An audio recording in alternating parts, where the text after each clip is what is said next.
সাপ, এই শব্দটা শুনলেই মনের মধ্যে এক ধারণা তৈরি হয়। বিষে ভরা, ফোঁস আওয়াজ করা এক ভয়ানক জীব। যদি এই সাপ কারোর বাড়িতে ঢুকে পড়ে, কোলাহল সৃষ্টি হয়ে যায়। লোকে সুরক্ষিত স্থান খুঁজতে থাকে, ভিড় জমা হয়ে যায় সেই সাপের প্রাণ নেওয়ার জন্য। কিন্তু যদি এই সাপ কোনো মন্দিরে দেখতে পাওয়া যায়, তাহলে কি হবে? তফাতের কারণ হল সংস্পর্শ আর স্থান। যখন সেই সাপ শিবের সংস্পর্শে ছিল, মন্দিরের পবিত্র আবহাওয়াতে ছিল, তখন সে দেবতুল্য হয়ে উঠেছিল। নয়তো সে আমাদের কাছে শত্রুই ছিল, তাই না? তাই নিজের জীবনে সংস্পর্শ আর স্থানের চয়ন খুব ভেবেচিন্তে করুন। কারণ এই সংসার আপনার ব্যক্তিত্বের আন্দাজ আপনার সংস্পর্শ থেকেই করবে। আর হ্যাঁ, এখানে বিষয় ধনী বা গরিবের নয়, এখানে বিষয় হল সংস্কারী আর সদাচারীর সঙ্গে। সদাচারীর সঙ্গ সবসময় সম্মানের কারণ হয়। রাধা রাধা। এই সংসারে জ্ঞানী কে? সেই ব্যক্তি যিনি বেদের অর্থ বোঝেন, নাকি তিনি যিনি জন্ম এবং মৃত্যুর রহস্যের সমাধান করেছেন, নাকি তিনি যিনি ৬৪ কলায় নিপুণ? না, এই সংসারে জ্ঞানী তিনি যিনি কেবলমাত্র একটা পার্থক্য বোঝেন, পার্থক্য মেনে নেওয়া আর দৃঢ় হওয়ার মধ্যে। শব্দগুলিও তা শুধুমাত্রই এক পাথর। শুধু এই পার্থক্যগুলি বুঝে নিন, সংসারের সমস্ত কিছুই আপনার কাছে পরিষ্কার হয়ে যাবে। রাধা রাধা। দৃষ্টি মানুষকে দেওয়া প্রকৃতির অন্যতম শ্রেষ্ঠ উপহার। সেই দৃষ্টি যার জন্য মানুষ এই সংসার দেখতে পারে, নিজের পথ দেখতে পারে। কিন্তু সংসারে দৃষ্টি লাভ করেও সবাই মহান হতে পারে না, প্রসন্ন হতে পারে না। প্রসন্ন শুধুমাত্র তারাই হয় যাদের কিন্তু যারা খুঁত বার করতে চান আসবে। তাই আপনার ভাবনাগুলিকে শুভ করুন আর ভালোবেসে বলুন, রাধা রাধা। আসতে চলেছে দোল উৎসব। দোল অর্থাৎ রং, দোল অর্থাৎ প্রেম, দোল অর্থাৎ রাধা কৃষ্ণ। কখনো ভেবেছেন কেন এই দোল উৎসব রাধা কৃষ্ণের সাথে জড়িত? উত্তর সহজ। রাধা আর কৃষ্ণ পৃথিবীতে এসেছে প্রেম শেখাতে, আর পৃথিবী তৈরি হয়েছে পঞ্চরঙের পঞ্চ পদার্থ দিয়ে: ভূমি, বায়ু, অগ্নি, জল আর আকাশ। দোলের এই উৎসব না শুধুমাত্র রাধা আর কৃষ্ণের প্রেমের প্রতীক, বরং পৃথিবীতে এই পঞ্চ পদার্থের মিলনেরও প্রতীক। সেই পদার্থ যা না কেবল এই পৃথিবী তৈরি করে, বরং সেই মানুষদেরও সৃজন করে যারা এই পৃথিবীতে বাস করেন। আর যখন মানুষ একে অপরকে দোলের রঙে রাঙিয়ে দেয়, তখন কাউকে আলাদা দেখতে লাগে না, সবাইকে একরকম লাগে।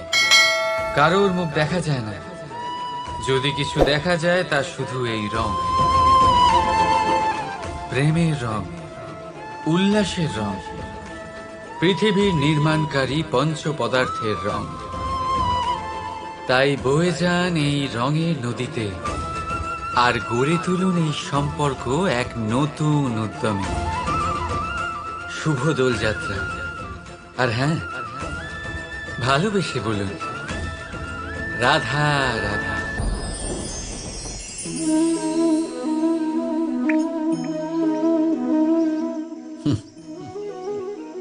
আকাশ থেকে ঝরে পড়া বৃষ্টির ফোঁটা বড়ই শীতল, মিষ্টি আর পবিত্র হয়, কিন্তু সবার ভাগ্য ভিন্ন ভিন্ন হয়।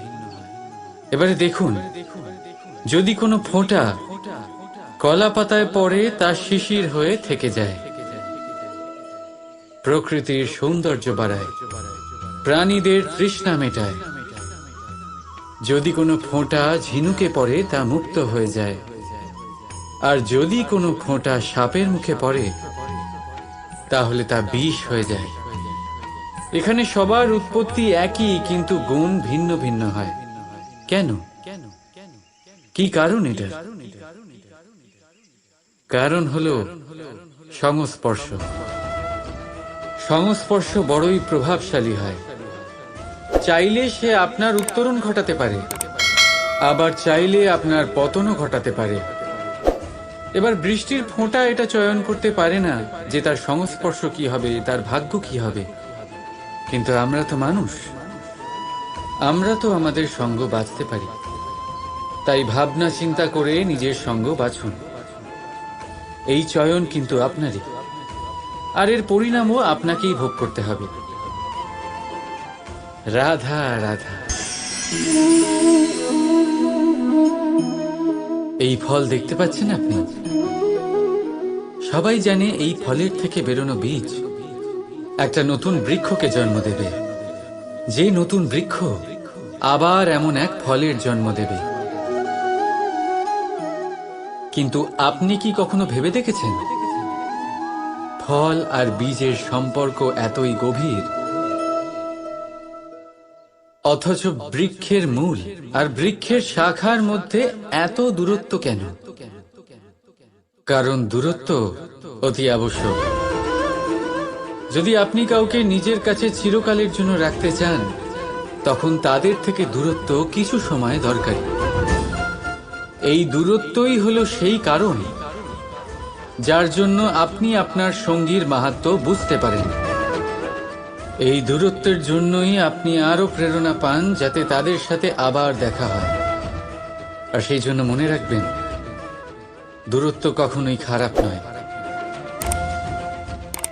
ফলের থেকে বীজের এই দূরত্বই নতুন ফল হওয়ার কারণ হয়ে দাঁড়ায়।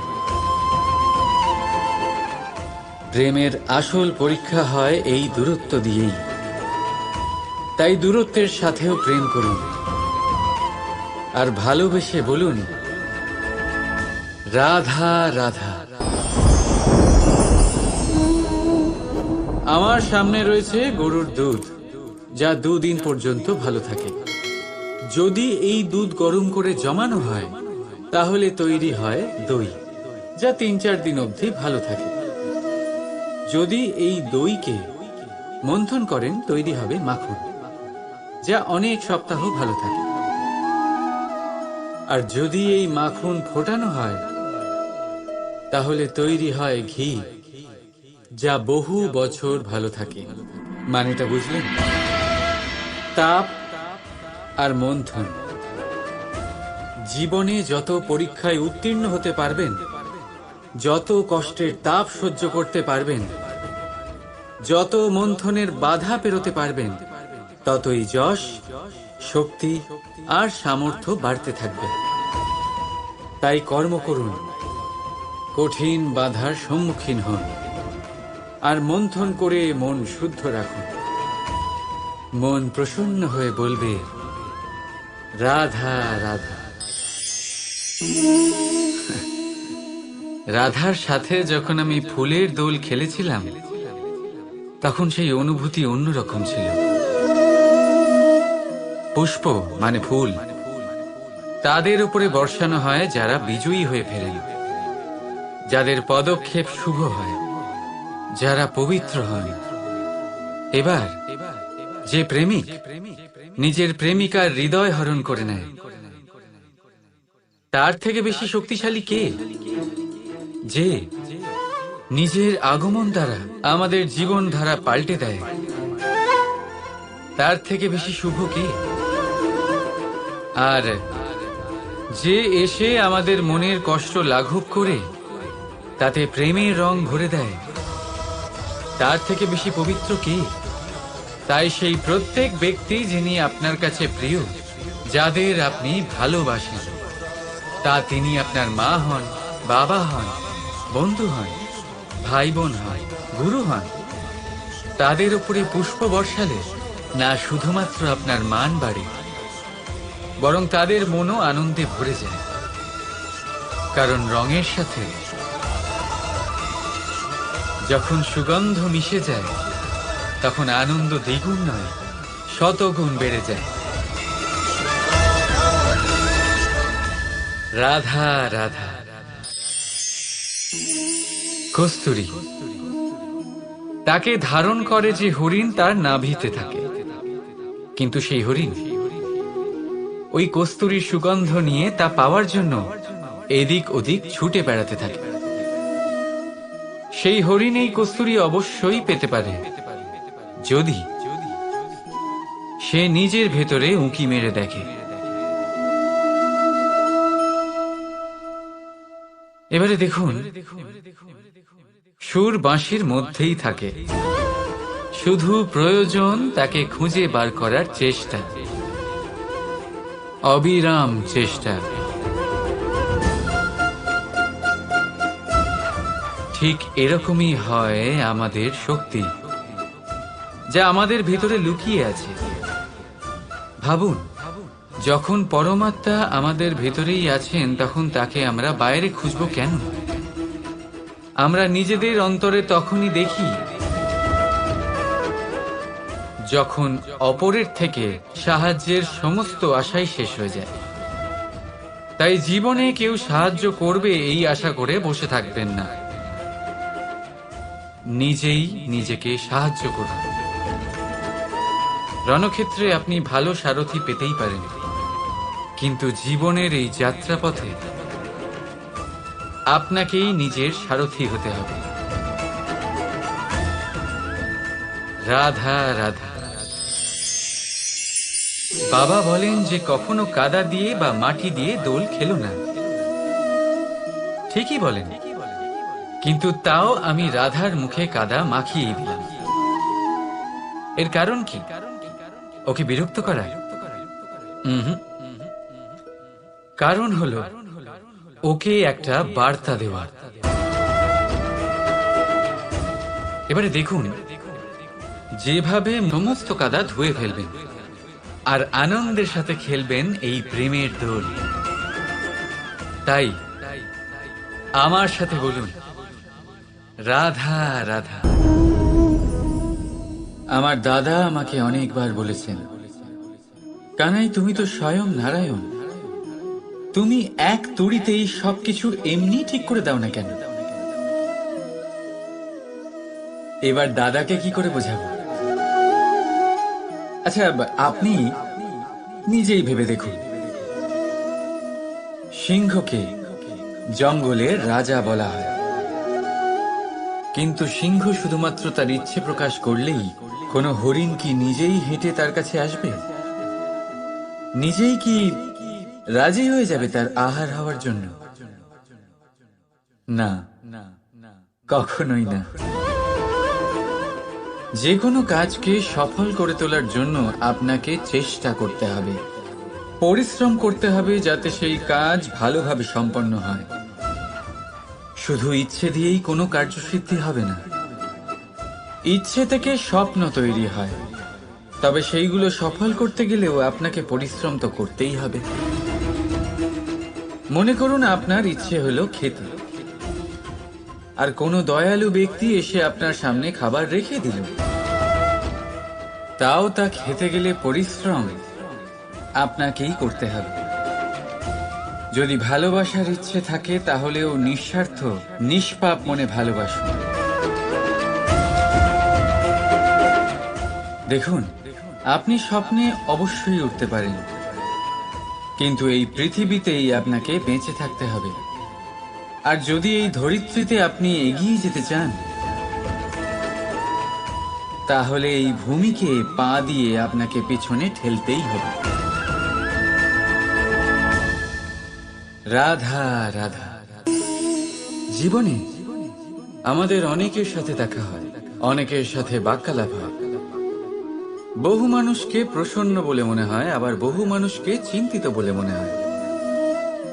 কিন্তু আপনি যদি এটা বোঝার চেষ্টা করেন যে কে বেশি প্রসন্ন থাকে আবার কে বেশি চিন্তিত থাকে, তাহলে আপনি এটা লক্ষ্য করবেন যে বৃদ্ধ আর যুবক বেশিরভাগ সময় চিন্তিত থাকেন।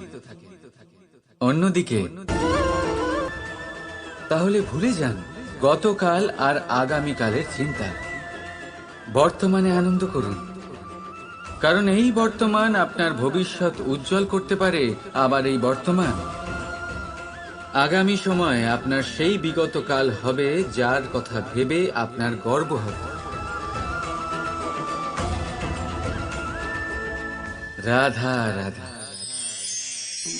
ব্রজের লাঠি খেলা দোল অত্যন্ত জনপ্রিয়, শুধু এই কারণে নয় যে এটা আমার আর রাধার গোলকে অপূর্ণ থাকা কাহিনীর একটা অংশ, বরং এই কারণেই যে এর মধ্যে প্রেম, সাহস আর বীরত্বের ভাব আছে।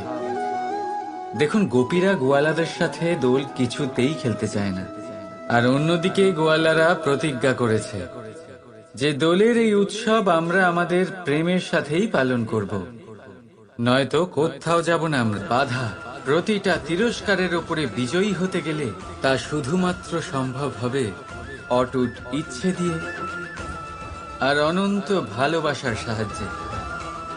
তাই আসুন আমার সাথে বলুন, রাধা রাধা। জীবনে এমন অনেক মানুষ আপনি দেখে থাকবেন যারা শুধু অভিযোগ নিয়ে বসে থাকেন যে জীবনে তাই হয়ে চলেছে যা এতদিন হয়ে আসছিল। শুধুমাত্র দুবেলার অন্ন সংস্থান হচ্ছে, ব্যাস। আমাদের জীবন আমাদের তাই দিয়ে চলেছে যা এতদিন দিয়ে এসেছে। চিন্তিত থাকেন যে তাদের রোজগার বৃদ্ধি পাচ্ছে না কেন, চিন্তিত থাকেন যে তাদের সমৃদ্ধি বৃদ্ধি পাচ্ছে না কেন। আর যখন এমন হয় না, তখন দোষ দেন নিজের ভাগ্যকে বা অন্য কোনো ব্যক্তিকে দায়ী করেন। আপনি কিছু মুহূর্ত নিজের সাথে কাটান, নিজের সাথে কথা বলুন, একটু বিচার বিবেচনা করুন। আপনি বুঝতে পারবেন আপনি আজ সেটুকুই পাচ্ছেন যা আপনি এতদিন পেয়ে এসেছেন, কারণ আপনি তাই করছেন যা এতদিন ধরে করে এসেছেন। বিশেষ কিছু নয়, নতুন কিছু নয়। জীবনে যদি বিশেষ কিছু পেতে হয় তবে তার জন্য বিশেষ পরিশ্রম করতে হবে। কঠিন পড়েকে যা চাইবেন তা আপনি অবশ্যই পাবেন। তাই ভালোবেসে বলুন, রাধা রাধা। বিরোধিতা এমন এক শব্দ যা শুনে আমরা সবাই ভয় পেতে থাকি। যদি কেউ আমাদের বিরোধিতা করে তা আমাদের সহ্য হয় না। আমরাও কারোর বিরোধিতা করে কোনো শত্রুতা করতে চাই না। এই ধরনের ভাবনা আমাদের মনে আসতেই থাকে। কিন্তু বিরোধিতা, এই শব্দ আপনার শান্তির জন্য, আপনার সুখের জন্য কতটা গুরুত্বপূর্ণ তা আপনারা জানেন না। তাই যদি কাল এসে কেউ আপনার বিরোধিতা করে, তখন সবার আগে নিজেকে যাচাই করুন। আপনি কি ভুল করেছেন? আপনার দোষ কি? নিজের মধ্যে কি ত্রুটি আছে সেটা বোঝার চেষ্টা করুন, নিজেকে সংশোধন করার চেষ্টা করুন। তারপর দেখুন, বিরোধিতার এই আগুন আপনাকে স্বর্ণ থেকে কুন্দন বানিয়ে তুলবে। বলা হয় এই সংসারে খারাপ বেড়েই চলেছে, কিন্তু তার কারণ এ নয় যে খারাপ মানুষ বেড়ে চলেছে। তার কারণ হলো যে ভালো মানুষ, যাদের ভালো চিন্তা, ভালো বিচারধারা আছে, তারা খারাপের বিরোধিতা করতে পারেন। যদি আপনার সম্মুখে কোনো খারাপ কর্ম হয়, তাহলে তার বিরোধিতা করতে সংকোচ করবেন না, কারণ বিরোধিতার এই আগুন মন্দকে পিছুপা হতে অবশ্যই বাধ্য করে। রাধা রাধা। জীবনে আপনি এরকম মানুষও দেখবেন যারা এটা বলে, ভাবে, নিজেকেও বলে যে উনি সেই এমন ব্যক্তি যার মতো আমি হতে চাই। ঠিক আছে, কারোর থেকে প্রেরণা নেওয়াটা কোনো ভুল নয়, কিন্তু কখনো কখনো এই প্রেরণা গুরুত্বহীন হয়ে যায় আর আমরা শুরু করে দিই সেই ব্যক্তিকে নকল করতে। এখানেই থেমে যায় আমাদের উন্নতি। এবারে দেখুন, সংসারে শত কোটি রঙের ফুল আছে, কিন্তু তারা কখনো একে অপরকে নকল করে না। সময়কে ব্যবহার করুন নিজের অস্তিত্ব নির্মাণ করার জন্য, কারণ কারোর ছায়া হওয়ার থেকে ভালো আপনি কারোর জন্য প্রেরণা হয়ে উঠুন। রাধা রাধা।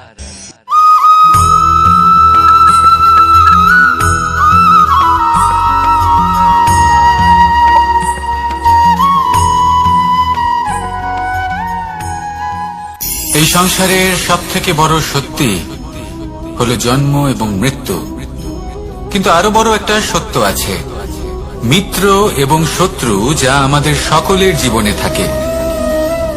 মিত্র সে যে আমাদের সঙ্গ দেয় এবং সংসারের সব থেকে উঁচু শিখরে আমাদের নিয়ে যায়, এবং শত্রু সে যে যে কোনো মুহূর্তে যে কোনো শিখর থেকে আমাদের নিচে ফেলে দিতে পারে।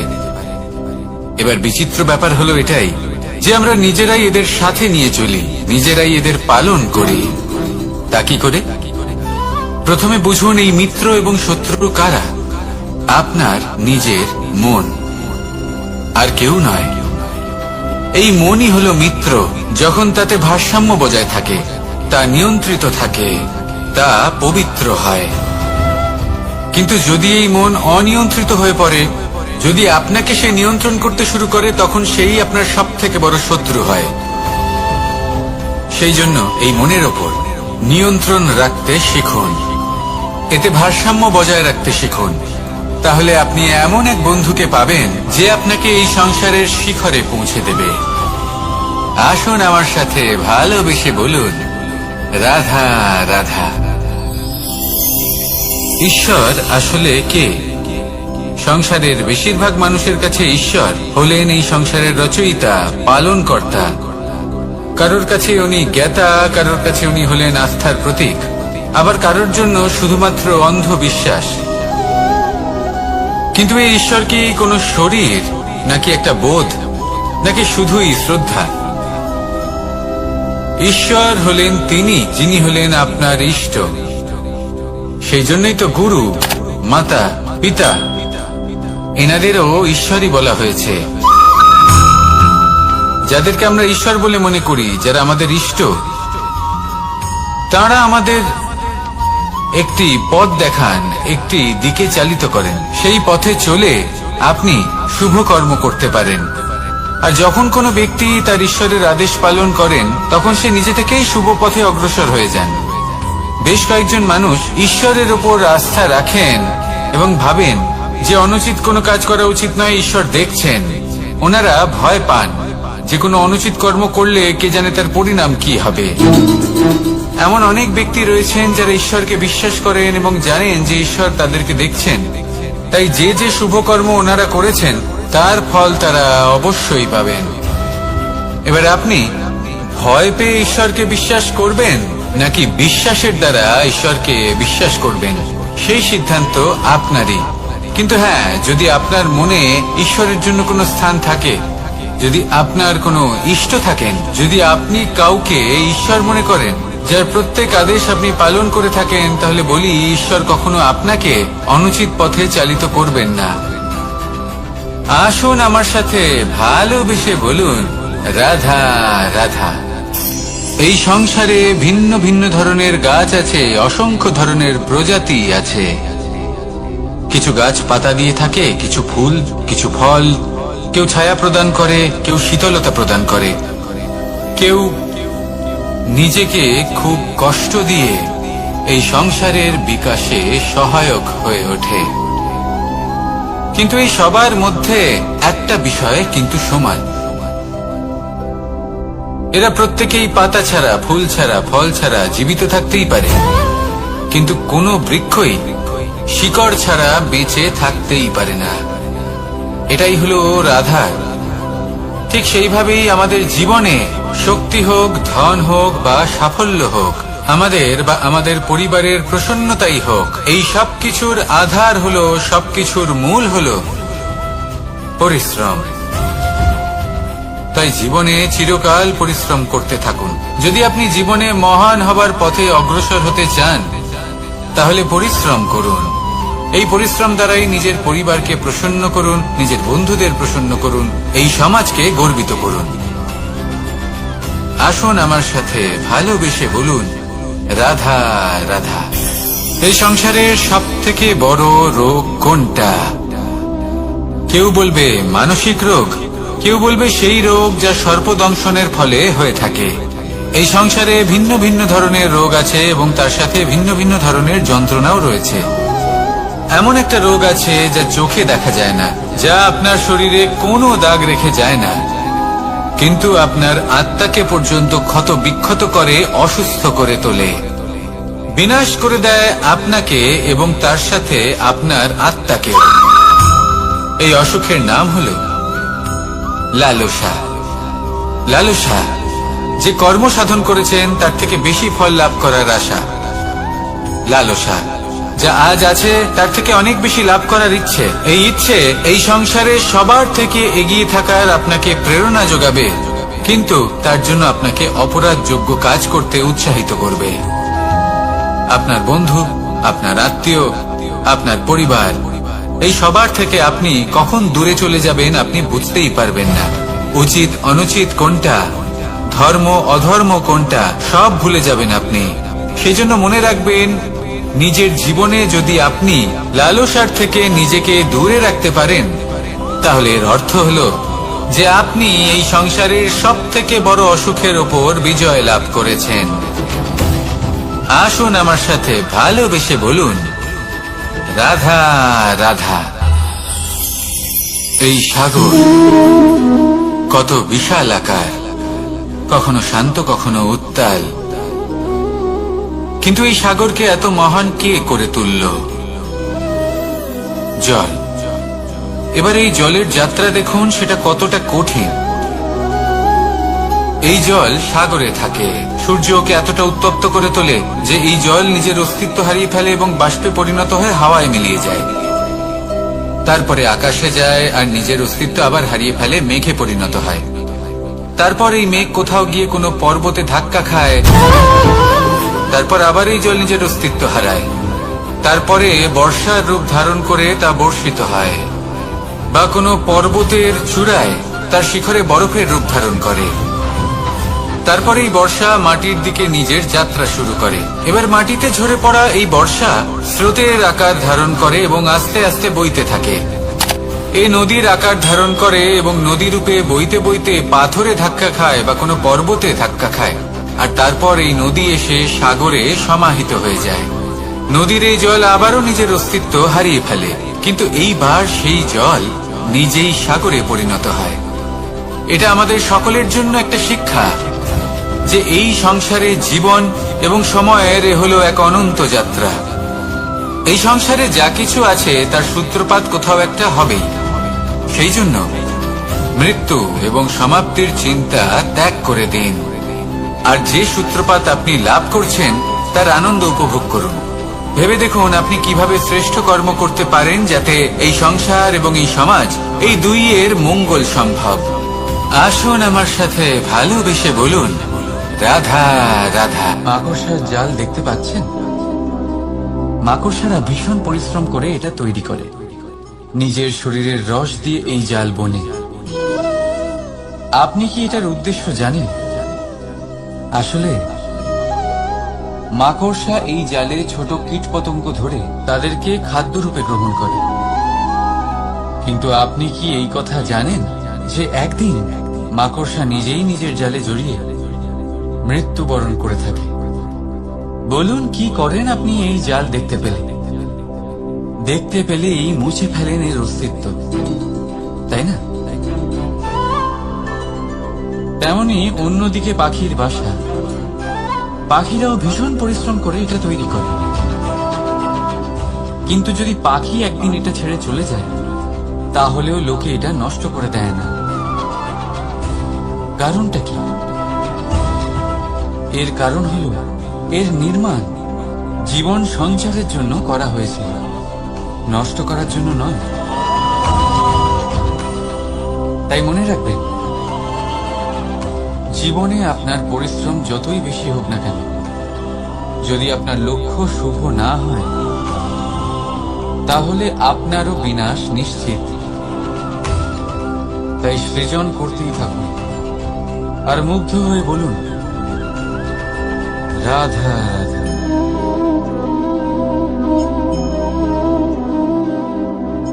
আপনার কি মনে হয় আমি কি করছি?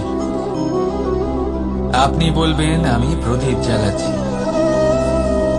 সঠিক। কিন্তু প্রশ্ন হচ্ছে যে আমি কি আপনাকে বলেছি যে একে প্রদীপ বলা হয়? না। এই প্রদীপ কি নিজেই নিজের পরিচয় আপনাকে দিয়েছে? না। তাহলে আপনি কি করে জানলেন যে একে প্রদীপ বলা হয়? উত্তর হচ্ছে, পড়বে যে লোকে আপনাকে প্রদীপ ভেবে ভালোবাসবে নাকি সাপ ভেবে ভীত হয়ে থাকবে। রাধা রাধা। সময় কত বিচিত্র হয়। সময় আমাদের পক্ষে থাকলে আমরা নিজেদের রাজা মনে করি, আর সেই সময় যদি বিপক্ষে চলে যায়, তাহলে নিঃস্ব হতে সময় লাগে না। তাই মানুষের একটা অভ্যেস আছে, খারাপ সময়ের জন্য কিছু সঞ্চয় করা। আত্মীয়, বন্ধু খারাপ সময়ে পাশ থেকে সরে যায়। যশ, মান প্রতিকূল সময় চিরস্থায়ী হয় না। তাই মানুষ মনে করে অর্থ সঞ্চয় করাই শ্রেয়। অর্থের কোনো হৃদয় নেই যা সময়ের সাথে পরিবর্তিত হবে। সংসার বলে সর্বদা অর্থ সঞ্চয় করতে থাকুন। খারাপ সময় অবশ্যই কাজে লাগবে, কিন্তু আমি বলবো শুভ কর্ম করতে থাকুন, আনন্দে থাকুন, নিজের ওপর আর ঈশ্বরের ওপরে বিশ্বাস রাখুন। খারাপ সময় কখনো আসবেই না। রাধা রাধা। প্রকৃতি মানুষকে এক বিশেষ শক্তি দিয়েছে, অন্য জীবের থেকে বেশি শক্তি দিয়েছে। স্মরণ শক্তি। এই শক্তি মানুষকে অন্য জীবের থেকে ভিন্ন করে, ইতিহাস রচনা করার প্রেরণা দেয়, জ্ঞানকে বংশানুক্রমে এগিয়েও নিয়ে যায়। আর যারা ভুলে যান, অধিকাংশ সময় তারা উপহাস আর দয়ার পাত্র হয়ে যান। কিন্তু এটাই কি প্রকৃত রূপে সত্য? না। এই স্মরণ শক্তি মানুষের বিকাশের সব থেকে বড় বাধা হয়ে দাঁড়ায়। তার মনকে দূষিত করে দেয়। খারাপ অভিজ্ঞতা, কারোর করা বিশ্বাসঘাতকতা, কারোর কটাক্ষ বেশিরভাগ মানুষই ভুলতে পারেন না। রাধা রাধা। মানুষ নিজের পরিবারের জন্য কত কিছুই না করে, দিন রাত পরিশ্রম করতে থাকে যাতে তার পরিবারের প্রয়োজন পূরণের জন্য অর্থ রোজগার করতে পারে। কিন্তু শুধু অর্থ রোজগার করাটাই কি যথেষ্ট?